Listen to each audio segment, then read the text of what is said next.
오늘 헌신 예배 드립니다.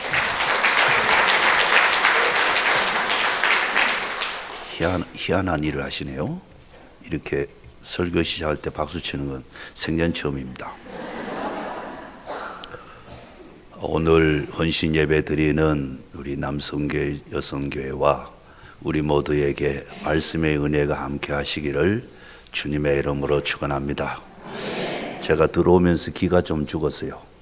뭐 때문에 그러냐 하면 들어오니까 원로 목사님 고향 선배신데 떡하니 뒤에 앉아 계시고 또 우리 노회 어른이 또 한 분이 더 계시고 이래서 기가 죽었지만 하나님께서 예비하신 은혜를 주실 줄로 믿습니다.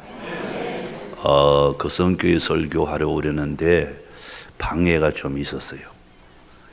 어제 제가 갑자기 몸이 안 좋아가지고 이거 헌신 예배 취소를 할까 정장로님에게 전화를 드릴까 말까 그러다가 저기 원자력 병원 응급실에 가가지고 주사 맞고 오늘 왔습니다.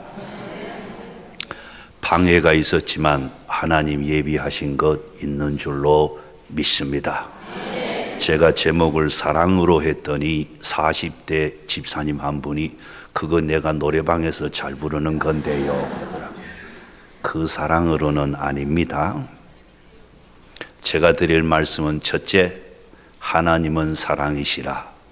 두 번째는 나보다 나를 더 사랑하시는 하나님. 셋째는 내 기도 응답해 주시는 하나님입니다. 그리고 여러분들이 쪽지를 하나 받으셨죠? 예, 쪽지는 제가 지금까지 목회하면서 혹은 말씀 지나면서 모든 것 엑기스로 요 한 장에 만들었습니다. 요거 가지고 2박 3일 동안 울켜 먹는 건데 오늘 우리 거성교회는 한 10분 정도 말씀드리려고 합니다. 저는 지금 교회에 만 20년째 목회하고 있습니다. 제가 동로에 소속 광안교회에 부교육자로 있다가 나왔습니다. 그리고 신광교회 부교육자로 있다가 인도네시아에 선교사로 갔었습니다. 선교사 하다가 도저히 저는 못 살겠다고 왔는데 다시 광안교회 전도사로 있었습니다. 부목사로 있었습니다. 목사님 은퇴하시자 후임 목사님이 오셨는데 저보다 신학교 후배가 오셨어요. 그래서 얼른 보따리 싸고 옮겼는데 지금 교회입니다. 제가 부임한 교회는 5,6도 앞에 있었습니다. 5,6도 앞에. 여러분 혹시 용호농장이라는 데 아세요? 예, 아시는 분은 아시고 모르시는 분은 몰라도 됩니다. 우리 어른들은, 우리 성도들은 대부분이 성경에 문둥이라고 번역되어 있습니다. 근데 유식한 우리 거성교회 성도들은 문자 쓰면 안 됩니다. 한센병이라고 해야 돼요. 한센인. 우리 동네 와가지고 문자 잘못 쓰면 몸성이 돌아가기 어렵습니다. 상당히 기분 나쁘십니다. 저는 부임할 때도 별로 생각이 없이 갔습니다. 저희 집 사람과 저희 아이들은 선교사로 외국인들하고 살았기 때문에 조금 부담이 없었습니다. 부임해서 보니까 우리 어른들 중에는 한 50명 정도가 예배당에 못 오시더라고요. 이유는 몸이 불편해서 그랬습니다. 가서 바로 신방을 시작했습니다. 그렇게 불편하게 계시는 분이 있는 줄은 저는 미처 몰랐습니다. 우선 두 눈이 어두워서 예배당에 오실 수 없습니다. 스피커 소리로 예배를 드립니다. 그리고 발이 너무 불편하십니다. 손이 불편하십니다. 양로원에 한 가정에 갔는데 할머니가 어둠컴컴한 방에 구석에 숨어 계셨어요. 제가 할머니 목사가 새로 와서 이 신방 왔습니다 그랬더니 그 할머니 말씀이 날 같은 거 몰랐고 예 그러시더라고요. 그래서 제가 좀 가까이 갔습니다. 가까이 가니까 할머니 냄새도 나고 목욕하는 냄새도 나고 또 가까이 가니까 도망가서 할매가 자꾸 예배 드리면서 기도하는 시간이 되었습니다. 그런데 그 할머니 기도 제목이 뭐냐 하면 자는 잠결에 죽게 해 주십시오 랐습니다. 이유는 너무 많이 아팠습니다. 너무 많이 배가 고팠습니다. 너무 많이 외로웠습니다. 목사가 그 할머니 목을 끌어안았습니다. 끌어안고 자세히 얼굴을 보니까 정말로 목사에게도 보여주기 싫은 그런 얼굴의 흔적이 너무너무 많이 있었습니다. 할머니 두 손을 잡아냈는데 저도 손이 크지 않지만 그 할머니 두 손이 제 한 손에 들어왔습니다. 그 할머니 손을 붙잡는 순간에 제 전신에 전기에 감전된 것 같은 뜨거운 불이 떨어졌습니다. 기도하기 시작했습니다. 하나님, 우리 아버지, 우리 할머니 너무 외로웠습니다. 너무 아팠습니다. 너무 배고팠습니다. 자는 잠결에 죽게 해 주십시오. 이게 기도 제목입니다. 하나님 불쌍히 여겨 주시옵소서. 이제 남은 여생은 인생과 세상이 주지 못하는 기쁨과 평안을 주시옵소서. 아프지 않게 해 주시옵소서. 그리 기도하면서 저도 모르게 울어버렸습니다. 같이 기도하시는 장로님도 울고 권사님도 울고 부교육자를 다 울었습니다. 그런데 그 순간에 놀라운 일이 일어났습니다. 급하고 강한 바람 같은 소리가 제 귀를 양쪽으로 확 치면서 말씀을 주시는데, 목사야, 너는 무엇을 하느냐? 그래 말씀하시더라고요. 그래 저는 목사는 설교하지요 그랬어요. 그런데 제 마음에 들리는 음성이 네 설교도 그게 설교냐 그러더라고요. 그때서야 제가 설교가 아무것도 아니라는 것을 깨달았습니다.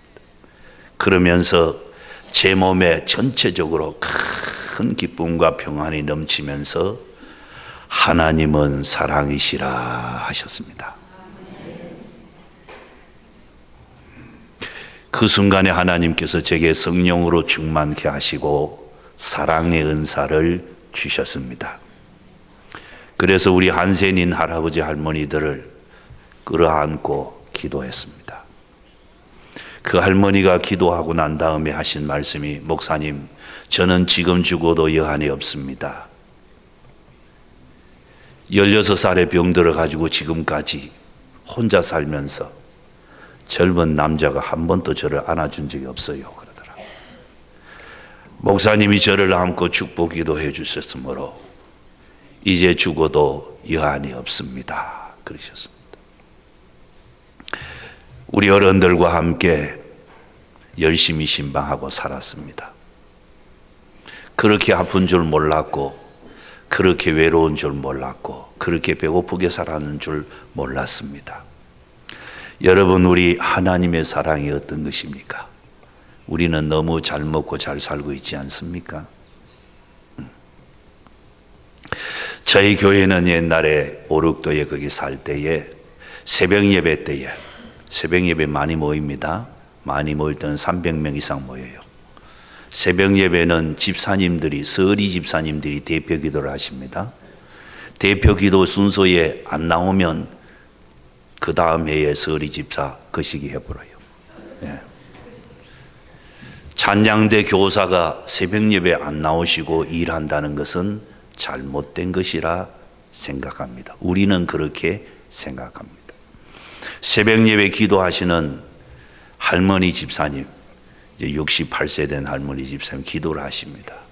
하나님, 우리 아버지, 우리 교회에 젊은 목사님 보내주셔서 감사합니다. 그랬더니 모든 성도들이 아멘 했습니다. 20년 전에는 괜찮았습니다. 네. 그런데 이 할머니가 신이 나니까, 하나님, 우리 아버지, 우리 목사님 손양원 목사님처럼 되게 하여 주시옵소서. 네. 우리 연 목사님 손양원 목사님처럼 되면 좋겠습니까? 아무도 대답이 없네. 와일로. 만약에 대답을 했다면 나중에 우리 사모님이 그냥 안 둘 거예요. 저는 망치로 머리를 맞은 것처럼 느꼈습니다. 지금도 우리 교회는 손양원 목사님의 설교를 들었던 노 장로님들이 계십니다. 장로님 두 분이 94세입니다. 권사 할머니 세 분이 93세인데 천국 갈 계획이 없습니다.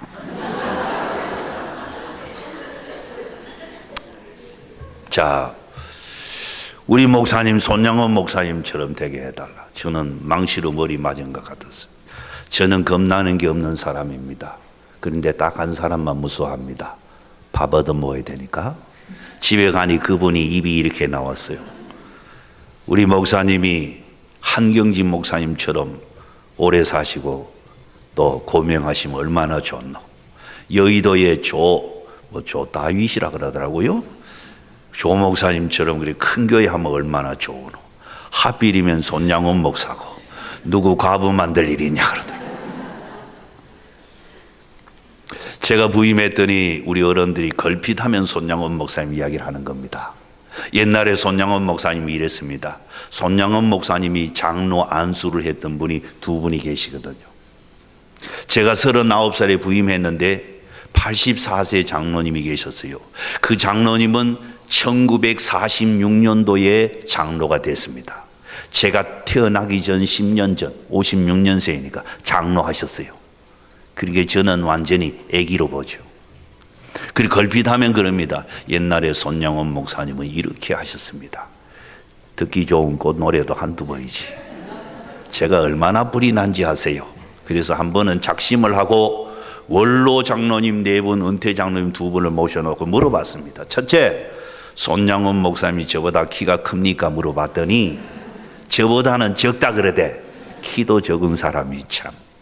손양원 목사님이 저보다 인물이 좋습니까? 하니까 인물은 볼 게 없다 그러대.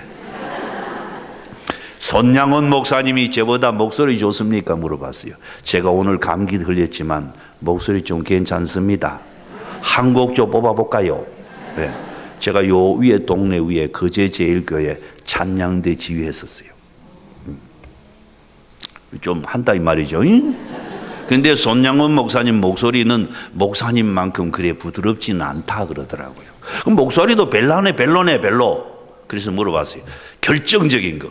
손양원 목사님 설교가 저보다 좋습니까? 물어봤어요. 그랬더니 내용적으로 보면 목사님 설교가 더 짜임새 있다고 볼 수 있다 그러더라고. 그러면 뭐 별거 없네. 그러면 앞으로 절대로 손양원 목사 얘기하지 마세요. 지금부터 절대로 손양원 목사 아예 지우세요. 그랬지만 여러분, 왜 손양원 목사입니까? 손양원 목사님은 당신의 두 아들을 죽인 사람을 용서하고 자기 양아들을 삼으셨습니다. 마지막에 6.25 동란 때 성도들이 피난을 보냈습니다. 배를 태워가지고 작은 섬에 보냈는데 배 타고 다시 돌아오셨어요. 목사님 어쩌자고 배 타고 돌아오셨습니까? 그때 목사님 하신 말씀이 있어요. 양떼와 교회를 두고 목사가 어디로 가요? 그 길로 바로 12시 기도 시간 맞춰가지고 예배당에 엎드려 기도하셨습니다. 지금 또 예양원에는 12시가 되면 종치고 성도들이 어디 있든지 나라와 민족을 위해서 기도합니다. 그때에 잡혀가가지고 손양 목사님이 여수 입구에 지금도 그 자리에 순교 자리가 있습니다. 뒤에서 총을 쏴서 목사님 순교하신 분 아닙니까? 그래서 우리가 사랑의 원자탄이라 그러죠. 여러분, 귀한 말씀 듣습니까? 마음속에 기도를 품으시기 바랍니다. 그러면 우리 하나님께서는 내 마음의 소원을 아시는 줄로 믿습니다. 신학교에서 같이 공부했던 친구 목사님이 오랫동안 연락을 못했습니다. 그런데 어쩌다가 연락이 됐습니다. 그 친구는 우리 집에 와서 맨날 밥 얻어먹는 친구였습니다. 김 목사님 목회 잘하고 계십니까? 물었더니 그 김 목사님, 저는 목회를 못하고 쉬고 있습니다. 왜 그렇습니까? 몸이 많이 아프대요. 그래서 제가 서울에 공부하는 일이 있어서 찾아갔습니다. 그분이 키가 1m 90 정도 되고 몸무게가 한 80kg 정도 넘으시고 인물이 굉장히 잘생겼어요. 옷걸이가 상당히 좋아요. 제처럼 이래 좀 짧아가지고 굉장히 좋아. 그래 프랑스의 알랑달랑인가 그 정도로 생겼어요. 그런데 만나는 순간에 보니까 입술이 새카맣고 완전히 피골이 상접해 있었습니다. 너무 놀라가지고 제가 알아보지를 못했어요. 그리고 그 친구 목사님 손을 잡고 울었습니다. 아이 김 목사 어떻게 되느냐. 그랬더니 그 김 목사님 말씀하십니다. 그분이 경남은행에서 근무하시다가 신장 콩팥에 병이 들어가지고 금식 기도해서 나았습니다. 그래서 신학교 와서 목사가 됐습니다. 그런데 그게 15년 만에 도졌다 그러더라고요. 도진다는 말 알아요? 재발했다. 그래가지고 3년째 지금 투숙을 하고 있다. 그래서 그 집에 들어갔습니다. 가서 저녁도 얻어먹고 같이 자기도 했습니다. 그런데 우리 성도들은요, 새벽 예배 시간에 제일 앞에 앉으면 목사가 안수해서 기도합니다. 효과를 볼 때도 있습니다. 아무도 안 믿네. 여의도의 조 목사님도 1000명 기도하면 1000명 다 낫는 건 아니고 1000명 중에 1명쯤 낫는다 하대. 그래 기도해 줍니다. 저희도 제가 부임해서 40일 특별 새벽기도 300명 모여가지고 저희는 새벽 예배 때에 목사가 5시에 시작하면 설교를 5시 45분까지 합니다. 갈 사람 없어요. 직장도 없고 꼼짝도 안 합니다. 여러분 생각해 보세요. 40일 동안 1시간씩 설교 듣고 1시간씩 기도하면 은혜 받겠어요? 안 받겠어요? 은혜 안 받는다고? 안 해봐서 그렇지. 그래 보세요. 분명히 큰 은혜 받습니다. 양로원의 할머니 한 분이 비닐 장판에 물기 있는 걸 모르고 디뎠다가 미끄덩 해가지고 넘어졌는데 문지방에 이 대퇴부가 걸려가지고 다리가 분질러졌어요. 88세 할머니가. 장로님 오셔서 목사님, 이경련 할머니가 다리가 분질러졌는데 목사님 와서 기도해 달라는 거예요. 분질러진 다리 기도하면 낫습니까? 에이? 기도하지 말아야 됩니까? 이래 애매하노 도대체. 그래 갔습니다. 가보니 우리 할머니 다리가 팅팅 부어 있어요. 여러분 우리 어른들은 병원에 가시기 참 곤란합니다. 여기 의사 선생님 계시면 우리 할머니 그 병원에 입원해 계시면 그 병원 그날로 망합니다. 그리고 연세가 88세라 대퇴부 수술하면 못 사신대요. 이 할매가 뭐라고 하냐면 목사님 제 다리를 잡고 기도를 해 주십시오. 그래서 다리를 잡고 울었습니다. 하나님 우리 아버지, 하나님 불러가시면 곱게 불러가시지 제비새끼도 아니고 다리는 분질러 놓습니까? 그러면서 제가 울었는데 그때 하나님의 사랑이 제 속에 있으므로 저도 모르게 뭐라고 기도했냐면 하나님 제가 아프면 안 되겠습니까? 여러분 우리가 얼마나 교회를 사랑하고 얼마나 하나님의 종을 사랑하고 얼마나 죽어가는 영혼을 사랑하십니까? 사랑은 무엇이냐? 대신 아파주는 겁니다. 아무도 아멘 안 하시네. 보세요. 우리 예수님이 하늘 보좌를 버리시고 이 땅에 오셔가지고 우리 대신해서 아파준 정도가 아닙니다. 대신해서 죽어주신 줄로 믿습니다. 그래서 저는 사랑의 은사를 받았기 때문에 그 마음 가지고 기도했습니다. 할머니가 아멘 아멘 하시고 목사님 내 다리 나을 줄로 믿습니다. 아멘 한 사람도 좀 이상한 사람이죠. 그런데 한 3일 있으니까 장로님이 또 말씀합니다. 목사님 이경련 할매가 한 번만 더 손을 얹으면 효과가 날 것 같아요. 요상하도다 하고 또 가서 기도했습니다. 그런데 일주일 후에 가니까 그 할머니가 앉아가지고 다리를 구부렸다 폈다 하면서 목사님 내 다리가 나았습니다. 할렐루야 그러더라고요. 저는 아직도 그 다리가 나았는지 안 나았는지 믿을 수가 없어요. 왜냐? 저 위에 그 뭐든 기도원에는 암병 많이 고쳤다 하지만 부러진 다리가 나았다는 이야기는 들어보질 못했습니다. 문제는 그 다음부터입니다. 교회 소문이 나기를 목사님이 이경련 할매 부러진 다리에 손을 얹었더니 다리가 붙었단다. 그래가지고 머리 빠진 할배로부터 무좀 있는 할매까지 모두 손을 얹으라는 것입니다. 손을 얹는다고 다 낫겠습니까? 그러나 한두 명은 효과를 봤습니다.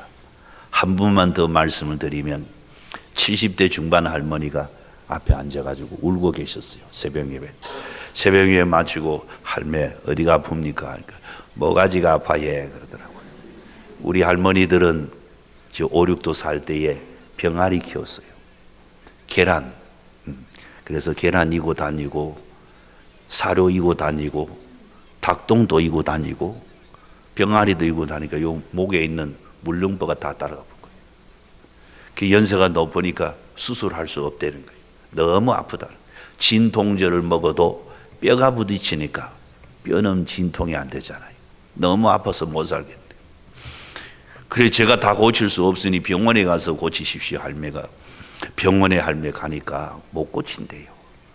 약 잡수십시오. 약 먹어도 아픕니다. 그러면 할 수 없이 기도합시다. 할머니 안고 기도하려 했더니 할매가 목사님 잠깐만요. 내 말 좀 더 듣고 기도해 주소. 뭐라고요? 하니까 두 가지만 기도해 주소. 낫든지 죽든지. 예. 낫든지 죽든지. 여러분 우리 믿음대로 될 줄로 믿습니다. 제가 낫게도 할 수 없고 죽게도 할 수 없죠. 할머니 끌어안고 기도했습니다. 제가 기도하는 상용 어구가 있습니다. 머리 좋은 분은 꼭 기억했다가 써무시기 바랍니다. 우리 예수님 찾아와 주셔서 우리 모든 죄 용서하시고 모든 허물 사하시고 모든 질병 고통 고난 대신 담당하여 십자가에 살찌고 피 흘리시 못 자고 있는 손으로 한 번만 만져 주시옵소서. 연약한 거 강하게 하시고 병적인 거 잘못된 거 성령의 치료의 광선 비춰 주시옵소서. 그 할머니 그렇게 기도했어요. 아침 8시쯤 되는데 방 안에 키우는 강아지가 짖길래 보니까 저희 집이 4층에 있었거든. 그 할머니가 크다란 남비소 들리고 이렇게 올라오시는 거예요. 아이고 할매 목도 아프시면 이게 웬일입니까? 그래 할매가 하는 말이 목사님 저도 은혜 받았어요. 목사님 기도해 주시고 교회 마당으로 가는데 갑자기 모가지가 뒤로 확 넘어가대요. 음에 어쩐 일인가 배. 그리고 돌려보니까 목이 참기름 바른 것이 돌아가대요. 아이고 할렐루야 하나님 내 기도를 응답해 주셨구나. 그리고 집에 가서 대문을 여는데 집에서 키우는 게 나오대요. 당장 잡아가지고 삶아왔어요. 제가 고른 거 먹고 요래됐다 아닙니까? 자, 제가 이야기하려는 것은 그 친구 목사님에게 그랬습니다. 우리 할머니들은 내 손을 얹으면 하나님께서는 낫게 해주신다고 믿는다. 김 목사 기도하자. 그리고 눈물로 기도했습니다. 아침에 봤더니 하나도 안 나왔어요. 그리고 몇 번 그 집에 갔습니다. 갈 때마다 아침 대접을 잘 받고 나왔는데 하루는 친구 목사가 같이 겸상을 해서 먹는데 조기를 노릇노릇 아주 맛있게 구워놨습니다. 그런데 그 친구는 완전 무염식으로 먹어야 되니까 맛있는 걸 전혀 못 먹는 것입니다. 그래서 김 목사님 어떻게 치료할 방법이 없느냐 그랬더니 이 목사님도 봤으니 죽으면 된다 그러더라고요. 그때 제가 얼핏 생각이 났어요. 아 그러면 그 신장 이식하면 안 되나? 누가 주냐 그러더라고. 그래서 어머니도 계시고 형님도 3분 계시고 누님도 2분 계시고 사모님도 있고 이 중에 누가 주면 안 되냐 그랬더니 어머니는 80 넘은 권사님이고 형님 2분 하나는 당뇨병 하나는 고혈압 누나 둘은 출가 외인 우리 집 사람은 피가 다르고 내 죽으면 된다 그러더라고요. 그럴 때 제가 뭐라 하면은 이 형님이 죽게 그랬어요. 미쳤지? 형님이 죽게 하니까 이 친구 하는 말이 이 목사님 혈액형이 뭔데 그러더라고요. 남들이 싫어하는 B형 아이가. 그러면 검사는 해볼 수 있지 그런 거예요. 그날 아침 먹고 경리의료원에 검사하러 갔다 아닙니까? 검사를 갔더니 경리의료원의 담당 선생님이 전에 국민일보의 장성구 박사라고 칼럼 쓰시던 분이에요. 우리 병원에서는 가족이 아닌 사람에게 이식하지 않습니다 그러더라고요. 아이고 다행이다 하면서 또 입이 방정이라 가지고 한마디 또 했지요. 박사님, 저도 목사고 이 친구도 목사입니다. 좀 그렇습니다 하니까 아이고 목사님들이세요. 그러면 우리가 적극적으로 검토를 해보겠대. 그리고 간호사 부르더니 이 목사님 피 좀 뽑으라고. 그래서 제 피를 뽑아갔어요. 그런데 여러분 아세요? 장기 이식을 하려면 3가지 조건이 서로 면역 체계가 맞아야 된다 그래요. 그래서 부모와 자식 간에, 어머니와 자식 간에는 50%가 맞다 그래요.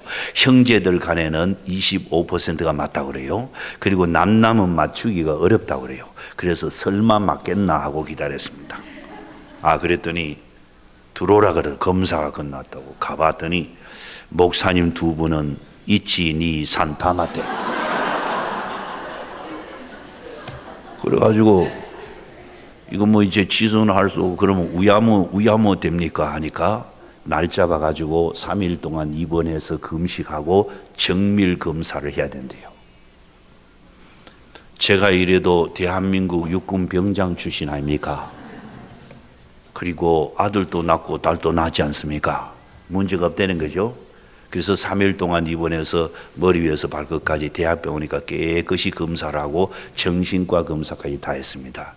그 중에 2가지 검사가 있었습니다. 하나는 뭐냐면 동맥투영술이라 이래가지고 사타구니에 구멍을 뚫어가지고 동맥으로 신장의 혈관 사진을 찍는 것이었습니다. 둘째는 뭐냐 하면은 방광역류 검사라는 걸 하더라고요. 쉽게 말하면 방광에다 물을 가득 씹어 넣어가지고 꼭 밟으면 앞으로 나오지 뒤로 올라가면 그 사람은 수술할 수가 없다는 것이에요. 네. 자, 존경하는 우리 정장로님, 예수 잘 믿고 말씀대로 살려고 하면 만사형통하십니까? 자신이 없네. 우야꼬 찬양대 어떠십니까 여러분? 예수 잘 믿고 말씀대로 더 잘 살려 하면 다 잘 돼요. 와 안 됐고? 야, 목사가 오랜만에 착한 일을 하려 하는데 잘 될 줄 알았어요. 그런데 여러분, 우리가 축복받으려면 반드시 시련이 있어야 됩니다. 싫지만 고난을 극복하지 않고는 영광에 이를 수가 없습니다. 그래서 저는 검사를 받고 왔습니다. 그런데 어느 날 한 열흘쯤 있다가 쓰러졌어요. 119 타고 침례병원을 갔는데, 침례병원 옛날에 저기 있을 때 침례병원 담당 과장님이 딱 보시더니 종이 한 장 주면서 빨리 대학병원에 가라는 거예요. 그래서 동아대학병원에 갔더니 그 차들을 보시더니 의사 선생님 우르르 와가지고 또 피를 뽑아 검사하더니 결론은 뭐냐 하면 동맥을 뚫을 때에 슈퍼박테리아가 몸에 들어가가지고 제 몸에 균이 다 퍼졌다는 것입니다. 폐혈증을 일으켰대요. 백혈구가 보통 10,000개라 그러잖아요. 20,000개, 30,000개 가면 치료해야 되는데 저는 백혈구가 70,000까지 올라갔대요. 의사 선생님 레지던트니 와가지고 이런 사람은 본 적이 없대요.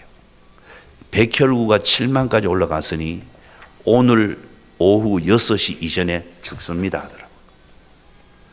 죽었게요, 살았게요? 눈 버이 뜨고 있네, 그죠? 죽을 뻔했어요. 그런데 이런 말 아십니까? 악다봤다는 말? 잘 모르십니까? 네, 아시는 분 알고 모르시는 분 모르십시오. 저처럼 악다받은 사람은 한 번씩 죽어봐야 돼요. 이 동네에도 그런 사람 좀 있을 겁니다. 말씀 잘 안 믿고 지 마음대로 고집대로 하고 순종 안 하고 한 번쯤 팍 죽지는 말고 혼 한 번씩 나봐야 돼요. 자, 제가요 누워 있는데 저희 집 사람에게 사인을 받고 난 다음에 의사 선생님이 이만한 대롱을 가져와서 여기를 찌르더라고. 심장에다 구멍을 내가지고 주렁주렁 달아가지고 넣어서 살면 다행이고 죽으면 죽고. 그래가지고 누워 있는데 제 몸이 납덩이처럼 무겁다 하는 것을 그때 처음 깨달았습니다. 눈꺼풀을 들 수가 없었어요. 친구 목사님들이 와서 기도를 해주는데 혀를 움직일 수가 없었어요. 정신은 멀쩡한데 몸이 납덩이처럼 점점 깔아지기 시작했습니다. 그런데 어느 순간에 제 몸이 아주 가벼운 얇은 종이짝처럼 이렇게 나와 있더라고 보니까요. 그래 보니까 제가 누워 있어요. 깜짝 놀라서 이러면 죽는다던데. 그래가지고 보니까 우리 장로님들 왔다 갔다 하면서 교회 연락해가지고 370명이 교회에 모여가지고 밤새 기도했대요. 우리 목사님 살려주시면, 이번에 살려주시면 잘 모시겠습니다. 별 것도 없더만은 그랬다고 해요.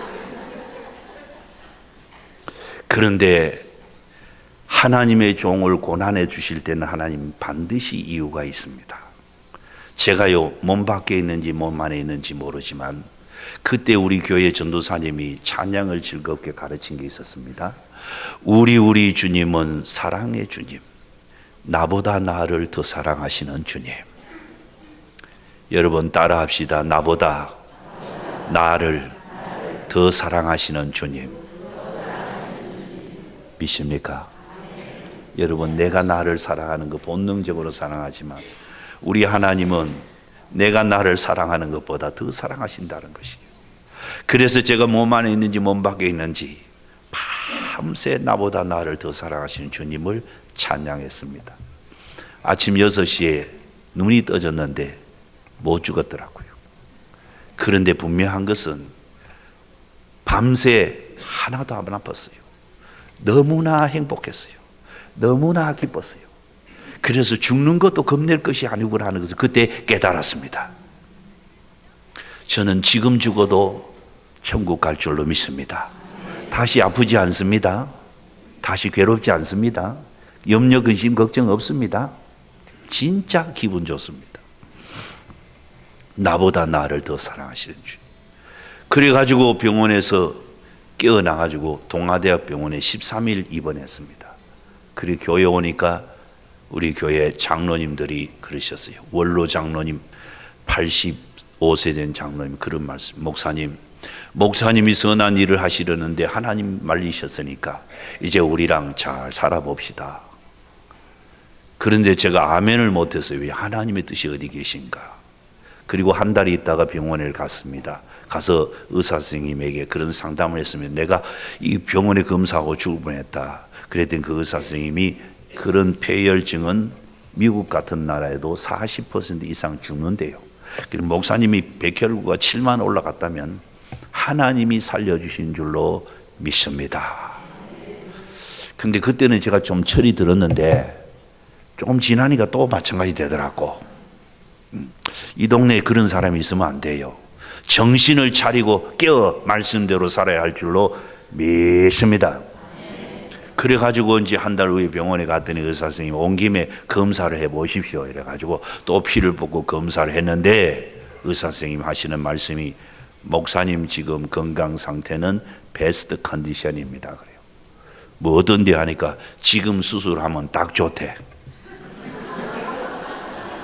우야꼬. 그래가지고 잡혀가지고 1997년 2월 23일 날 주일 예배 때 성도들에게 부탁을 하고 병원에 입원해서 3일 동안 금식하고 27일 아침 8시에 수술실에 들어갔습니다. 제 배꼽에서 이렇게 잘라가지고 34cm 자르고 심장에서 내려가는 신장 동맥을 자르고 방광에서 잘라내고 제 왼쪽 신장을 드러내서 친구 오른쪽에다가 하나 더 달았습니다. 한 7시간 수술을 했고요. 그런데 수술하기 들어가기 전에 수간노사 선생님이 찾아왔어요. 권사님이라 그러는데 목사님 수술하기 전에 좀 안 좋은 말씀을 드리겠습니다. 뭐요? 그러니까 종종 교회 중직들이 목사님, 장로님, 권사님, 안수 집사님들이 수술 받고 회복실에 갖다 놓으면 이게 비몽사몽간에 마취가 덜 깼을 때에 욕을 하는 사람들이 많다 그러대. 그걸 딱 이야기해 주는 거요. 그 목사가 수술하고 난 다음에 욕하면 어찌 되겠어요? 그 의사들도 간호사들 다 목사인 줄 아는데. 와, 그때 제가 진짜 기도해요. 하나님 아버지, 제가 그래도 잘하나 못하나 목사인데 수술하고 회복실에서 욕하면 어쩌겠습니까? 제 입을 좀 닫아 주십시오. 적어도 뭐 우리 성도들 장로님 권사님은 수술하고 난 다음에 아프면 주여 이래야 될 거 아니오. 근데 뭐 저저저하고 욕을 하면 어떡해요? 욕을 하면. 제가 그때 깨달았어요. 여러분, 우리 믿음이 뭡니까? 의식적으로 기도하고 찬양하고 예배드리고, 그것보다 더 중요한 것은 우리 무의식 속에, 내가 모르는 내 속에 진짜 예수 믿는 믿음이 들어있어야 될 줄로 믿습니다. 진짜 그 믿음이 있어야 됩니다. 예.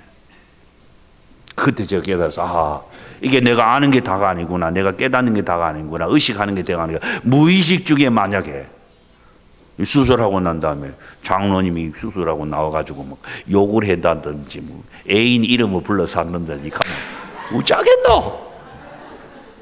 자, 웃을 일 같지만 웃을 일 같지 않습니다. 정신을 차리고 믿음으로 깨어 기도해야 할 줄로 믿습니다. 그래가지고 제가 수술 받고 왔습니다. 와가지고 제 집이 4층이고 우리 본당이 2층이니까 높이가 비슷하잖아요. 새벽 예배 못 나고 화장실에 있었는데 우리 할머니들 기도 소리가 들렸어요. 우리 목사님 수술 받고 저렇게 아프시는데 하나님 도와주세요.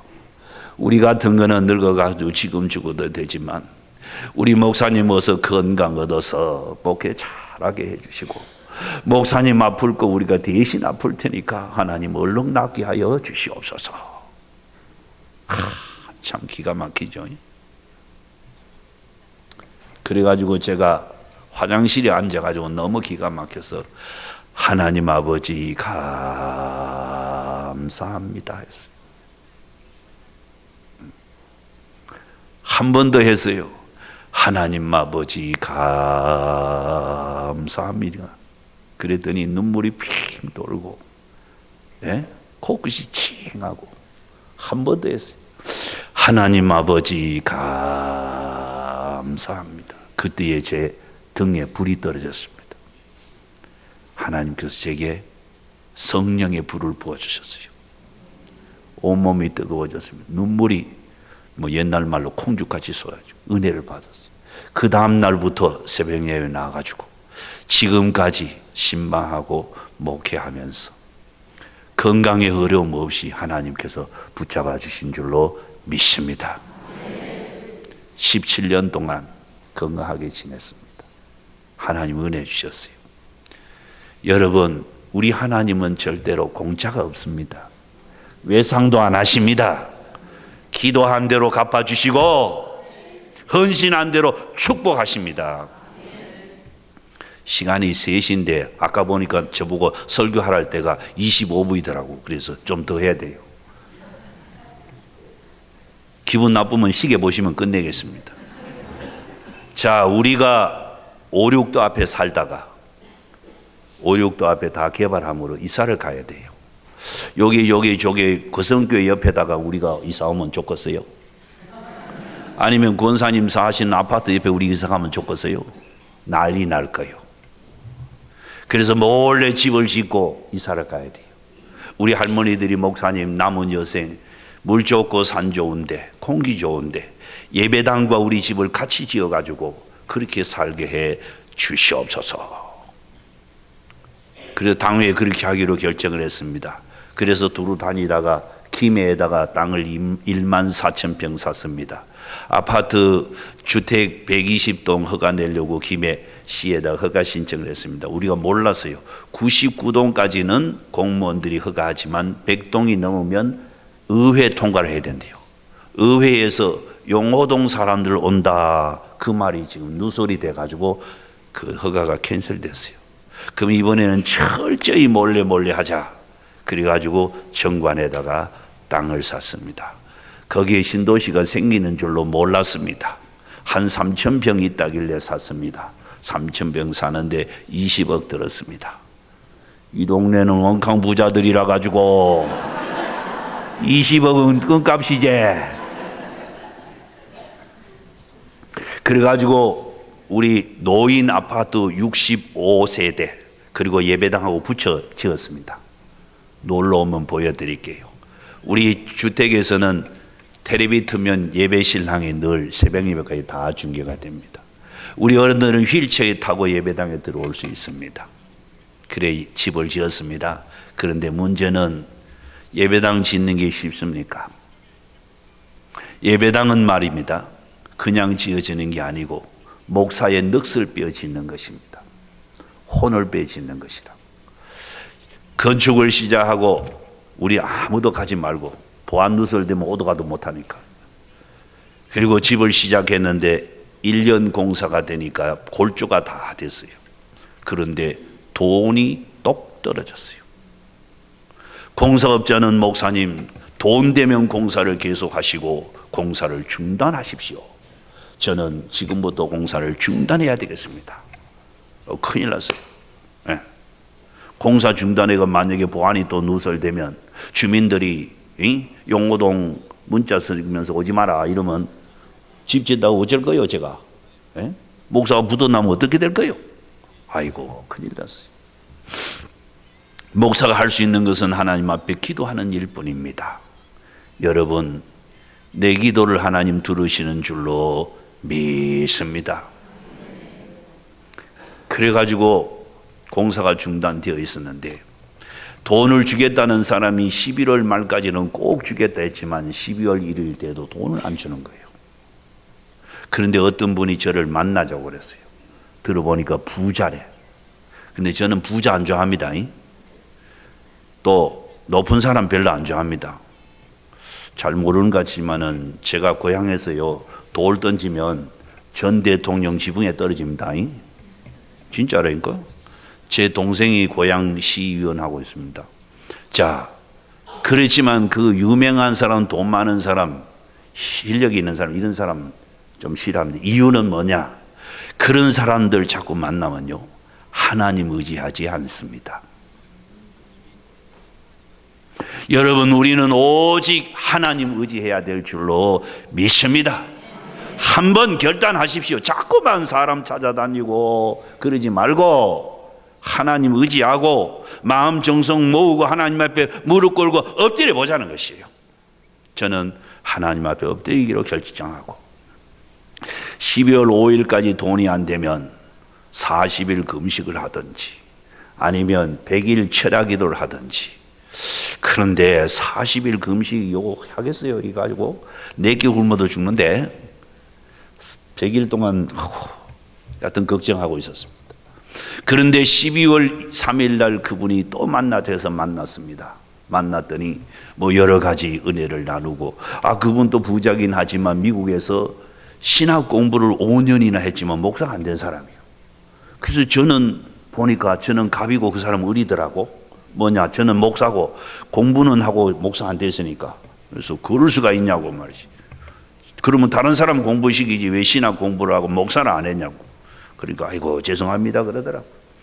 그리고 목사님은 뭐 예배당 짓다가 중단됐다 하던데 중단됐습니다. 돈이 얼마나 더 있어야 됩니까? 세 보니까 12억이 당장 있어야 되더라고. 이 동네야 뭐 12억이 껌값이지. 제가 은행에 가서 돈 빌려 달라면 1200만 원 안 줘요. 죄송하지만 12억이라니까. 그분이 12억이요. 아이고. 여러분 여기 부자 계시지만 12억 현찰로 찾아오기 쉽습니까? 아마 어려울 거예요. 그래서 그분 회장님이 뭐냐면 그런 목사님 은행 계좌번호 하나 적어주고 가이소 그러더라고요. 은행 계좌번호 적어줬어요. 12월 4일 날 사람의 마음이 간사하더라고요. 통장 들고 은행에 갔다 아닙니까? 너 보니까 아무 소리도 안 나대. 그러면 그렇지 12억이 뭐 끔값이냐. 그런데 12월 5일 날 또 갔어요. 또 가서 넣어봤어. 끼르끼르끼르 소리가 나요. 아하, 그거 뭐 카드값 나가는구나. 그리고 딱 내봤는데 권사님 10억이면 0이 몇 개인 줄 아세요? 모르지. 나도 몰라요. 10억이면 0이 몇 개인지 아세요? 8개 땡, 10개 땡, 9개요. 9개. 저도 10억이 0이 9개인 거 그날 처음 알았어. 10억과 2억이 입금이 됐더라고요. 야. 그래서 전화를 했습니다. 유 회장님, 제가 12억 받았습니다. 그랬더니 그쪽에서 뭐라고 하느냐면, 목사님, 그거는 이자도 없고 조건도 없이 목사님 마음대로 쓰시옵소서.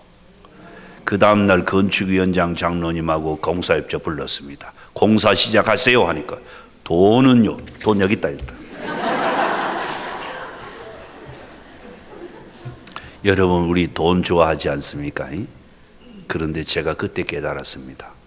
모든 것 하나님의 것인 줄로 믿습니다. 그래서 우리가 물질에 대해서 해방 받으시기를 주님의 이름으로 축원합니다. 그래가지고 공사 다 끝냈어요. 공사 다 끝냈는데 2억이 딱 모자라. 10억은 갚았는데 2억이 모자라. 그래서 그 헌당식 때에 감사표 하나 줬어요. 주고 있는데 며칠 있으니 서울에서 전화 왔어요. 목사님, 우리 회사에 좀 오십시오. 그분이 안수 집사인데, 이 집사가 목사를 오락가락하게 되겠어요? 왜냐하면 돈 내라 하면 어쩌겠어요? 2억이나 내라 하면 내가 어떻게 갚아요? 그래서 제 생각에는 2천만 원씩 10년 동안 갚을게. 1년에 2천만 원씩. 그렇게 생각하고 서울에 갔습니다. 목사님, 우리 회사에서 기도 한번 해 주십시오. 그래서 회장실에 가가지고 하늘과 땅에 있는 복이란 복은 다 빌어줬어요. 사람이 돈 걸리면요 잘 수 없어요. 목사도 막 다 복을 받으십시오. 막 온갖 복을 다 빌었어요. 예. 나이가 50 넘었는데도 아까지 나라고 했어요. 예. 그래 놓고 이제 돈 내라 하면 이제 10년 동안 갚겠다 말하려고 있는데 격리부장을 부르더라고요. 격리부장을 부르더니, 목사님 2억 남았지요? 대답 안 했어요. 그랬더니 뭐냐면, 2억은 지금부터 목사님 교회 헌금입니다. 별로 안 좋아하네. 아마 여러분들 개인 돈 같으면 억수로 좋아할 기다.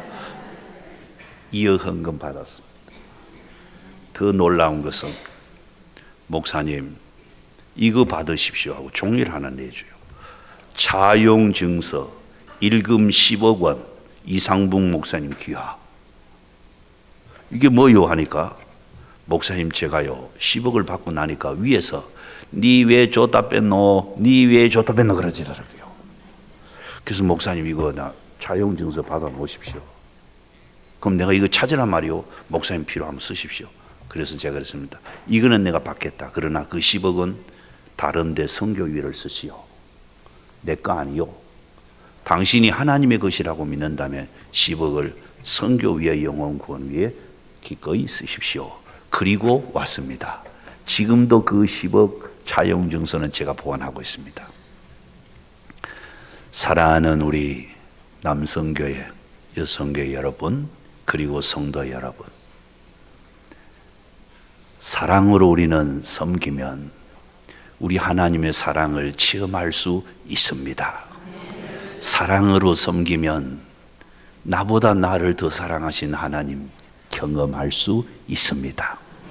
사랑으로 섬기면 내 기도 다 응답해 주시는 줄로 믿습니다. 기도드리겠습니다. 은혜로우신 하나님 우리 아버지 감사합니다.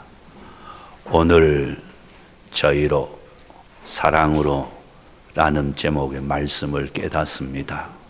말씀 가운데 하나님 뜻 분별하고 하나님의 음성 들어서 사랑으로 섬기는 여전도의 남성교회 되게 하여 주시옵소서. 저희가 사랑으로 섬겨 하나님의 그 크신 사랑 체험하기를 소원하옵고 예수님의 이름으로 감사하고 기도드리옵나이다. 아멘.